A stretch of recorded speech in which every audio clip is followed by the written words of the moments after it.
A couple of years ago, I did a video on my morning routine, what I do before breakfast that sets me up for the day.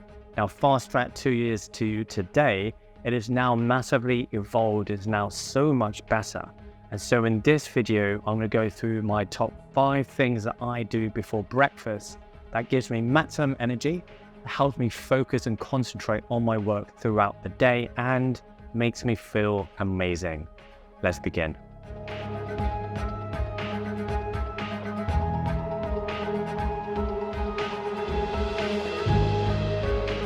Hello, welcome back to the channel. My name is Dr. Steven. I'm a chiropractor currently in the UK, and on this channel, we're all about helping you to live your best life by optimizing your health. And we do that gradually over a period of time, and we want to optimize our health in different aspects of our life. So today, I want to look at what you do first thing in the morning that helps to set you up for the day. So to get started, the first thing I do when I wake up is I'll go for a walk. Now, there's 3 reasons why I will go for a walk as the very first thing I do in the day. The first reason I go for a walk is because first thing when you wake up, you want to get that natural light into your eyes to stimulate your brain, to essentially just tell your brain right now it's morning.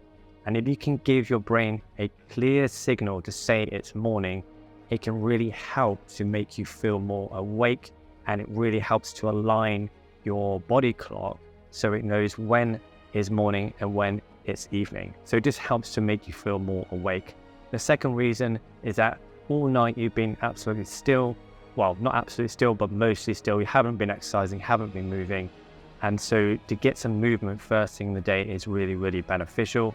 Great for your joints, your muscles, your spine, but it's also great for your brain. Your brain needs stimulation, not just through the light, but also through the stimulation through moving your joints in your body. And the third reason that I go for a walk is to get natural air, natural fresh air, because when you've been sleeping, you've been in the house, you might have a window open, but you're not going to get the same amount of fresh air coming into your lungs. So to be able to do that first thing in the morning, get some really good fresh air is really, really helpful and just makes you feel really good first thing in the morning. The second thing I will do then when I come back is I'll make myself a fresh cup of coffee. I absolutely love coffee. I particularly like it first thing in the morning. It's probably one of my favorite parts of the morning routine. It's something I really enjoy. And it's actually a lot more enjoyable after doing it, coming back from a walk. It feels like a bit of a reward for going for a walk in the morning. I always make it fresh. I think it's more healthy that way, but also because it just tastes so much better. And if you have good quality coffee, obviously you enjoy it better, and it's a good way to start the day on something positive. It also has some good health benefits, coffee, if it's drank in moderation. Then while I'm having my coffee, I'll have some quiet time. So this is a part of the day where it's relatively early in the morning, and I'll spend some time just in quiet, try not to think about anything, not having anyone around, and then I will start to pray. And this is my quiet time and my prayer time in the morning. And I'll first begin just being grateful for mundane things in the day and thanking God for those things. So the fact that I've got a house, that I've got food, that I've got a wife, a marriage, that I've got friends, a community, because I think it's so easy to take these types of things for granted. And so we know that gratitude is really, really important for good mental health, but it's also a great way to start the day as well. And then I will read a book. I know that a lot of people will find it hard to find time to read. And it's really important to read, I think, because we can gain so much knowledge, so much information through reading. And the best way I find of reading through books throughout the year, it's just being consistent, of making it into a habit. I got this from a really great book that I highly recommend called Atomic Habits. And he goes through how to form habits and how to break bad habits. And one of the best ways of maintaining a habit is to make it realistic and set yourself realistic goals that it's hard to fail. So one goal that I have is that I like to read at least 2 pages in my book per morning, and that will take me less than 5 minutes. Now, that doesn't mean I only read 2 pages. Some mornings I actually might read more, or some mornings that is all I read. But if I even just read those 2 pages, then before you know it, you've gone through a book. And before you know it, you've gone through several books throughout the year. So It's just something that, because I now done it for a long period of time, it's now a habit and it's now hard really not to do. The number 3, after I've had my coffee, I will go to the gym.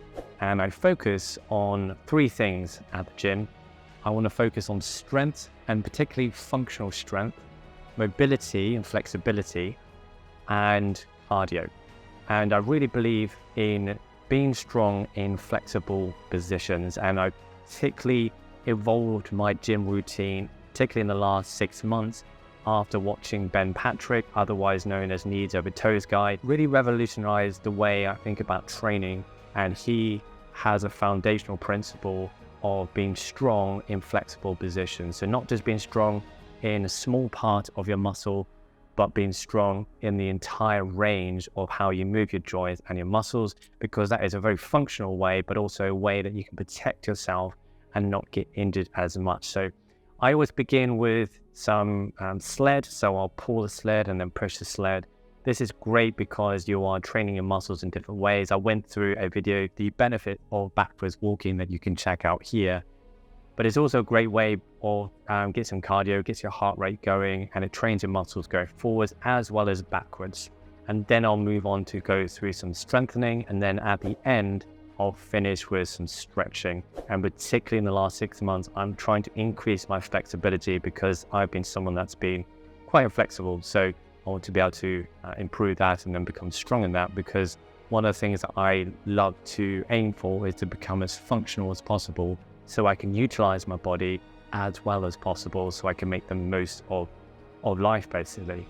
There are different objectives, of course, for going to the gym. So you have to decide, what is your objective? Is it just to get big or look great?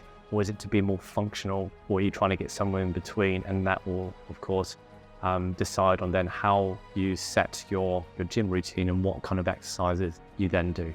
But that's what I do, and that seems to be working really, really well. And one of the other things I will recommend in regards to going to the gym is try not to do the same routine over and over and over again, because after a while you will start to get a bit bored of it, and then you won't go to the gym. So try and mix it up, because I think you keep your brain fresh, because I think if you keep it fresh, then you'll be able to continue doing that for a long period of time, which of course is the whole point of going to the gym. Then number 4, after I've gone through my stretching routine, I will go for a cold plunge. So I started this about 4 or 5 months ago. I started this by doing a cold shower, and trust me, I was someone that really struggled with the cold, but it's amazing how quickly I actually got used to it. So if you're someone that struggles with the cold, don't count yourself out, because it's not as hard as it looks. It's just hard to get into it. But the best way is starting with the shower, turn it on to hot, and then slowly and gradually bring it to cold, which you can do all in one sitting. And you do that a few times, then after a while you can go straight in.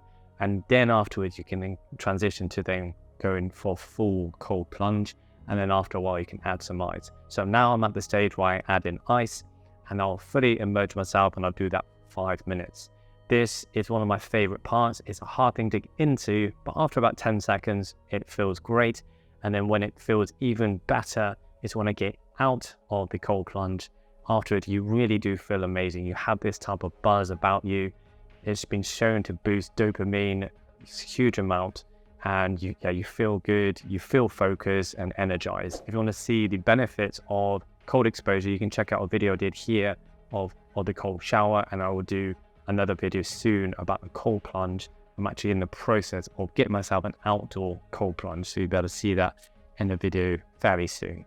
And then lastly, after I get out and obviously dry myself and everything, I will then go downstairs back to the same place where I had my coffee, and then I'll go through a breathing exercise. This is again something I started a few months ago, and I was inspired by Wim Hof because of the importance of breathing. It's estimated by some experts that the vast majority of us don't really breathe very well, and so breathing exercises have been shown to be massively effective for your health. As you can probably imagine, if you're not breathing very well, you're not getting as much oxygen to your brain. That's going to make you feel less energized, and also you're not going to be as focused or productive in regards to your work if you're on the computer or whatever you're doing. So it's a really important thing, and it's massively beneficial. So this is why I put this in my routine, and I particularly like doing this after I've gone through the cold plunge, because you feel great, you have a bit of a buzz about you, and then you're doing these breathing exercises. It takes 11 minutes. I use a YouTube video by Wim Hof. It's 11 minutes long, and it is really fantastic. By the end, you feel good and you feel energized, and it's just a great way to then end the routine. So then at that point, then I will do a little bit of work, and then it's at 11 a.m. I will have my first meal, I will have my breakfast. And it's really, really important, as I've mentioned in previous videos, that you don't have your first meal of the day high in sugar or even carbs. So I will do another video on what I have in my breakfast, because like this one, I did do a video a couple of years ago, but this has also evolved, and I worked to reduce the sugar, even the sugar that's contained in cow's milk. So I've now switched over the milk, and I've done things to make sure that it fills me up, but it makes me last the entire morning until lunch, but also that I get a slow release of energy. The problem about having sugar first thing, particularly on an empty stomach, is that you'll get a high sugar spike and then you'll get a big dip. And so you'll feel more tired. You won't be as focused or concentrated when you're working. So that would be my number one tip. If you're gonna have breakfast, is to have it as late as you can in the day, but also don't have it high in sugar. So start with fats and proteins and fiber. So this full routine takes me 2 to 3 hours. So as you can probably imagine, if I have, say, like if I'm working in the morning, then I don't do this. I will concentrate on 2 things that I deem really important to do every single day. And for me, that's to go for the walk first thing, and I might even go for a shorter walk, and then followed by having my coffee, because that's something I really enjoy. But then at the same time, I will pray and I will read. And then I will then obviously go to work. The times that I go through this full routine is when I don't have clinic first thing in the morning, have a bit more time. So it can be modified, and as I said at the beginning, you don't have to go through the whole of this. You can choose what works well for you, you can change the order, etc., and just play around with it, see what works well for you and what makes you feel good. But I think it's really important to be intentional how you spend the mornings, and I generally think you're going to be more focused throughout the day. Even if it takes a little bit more time out of your day and you have less time to do your work, I actually think that you'll probably get more done because you can be more productive. So give it a go. Hopefully that's been helpful and inspiring. And any questions, then please do put them in the comments below. I'll be happy to answer them. And I'll see you on my next video. Have a great rest of your day, and I'll see you next time. Thanks for watching. Bye-bye.